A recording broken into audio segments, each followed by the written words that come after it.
Hello, Dimsdale. I'm Jet You Betcha with today's editorial, which technically makes it a Jetatorial. Western states are approaching a critical impasse over the shrinking Colorado River as snowpack in the upper basin sits far below normal after an unusually warm, dry winter.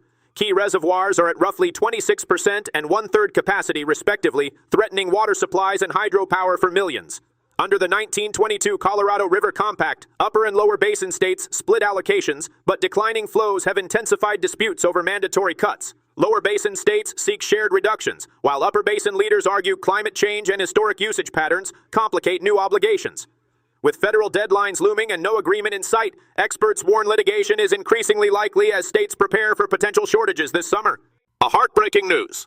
2 people were killed and another was wounded in a shooting Thursday night at South Carolina State University, prompting a campus lockdown that remained in effect for hours. The shooting occurred inside an apartment at the Eugene Suites residential complex on the school's campus in Orangeburg, according to university officials. Authorities have not identified the victims or provided an update on the condition of the injured person. No details about a suspect have been released. The South Carolina Law Enforcement Division is leading the investigation. Classes were canceled on Friday.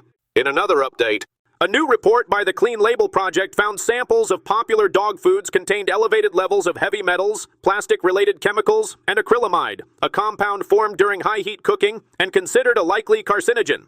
Testing of 79 products showed dry kibble had the highest levels of contaminants, while fresh and frozen foods had the lowest. The study did not name specific brands. Research cited from Cornell University College of Veterinary Medicine indicates dogs may consume more heavy metals per calorie than humans, though long-term effects remain unclear. Industry group Pet Food Institute said it would review the findings. Experts suggest rotating brands or considering alternative food types, while noting more research is needed on chronic exposure impacts in dogs.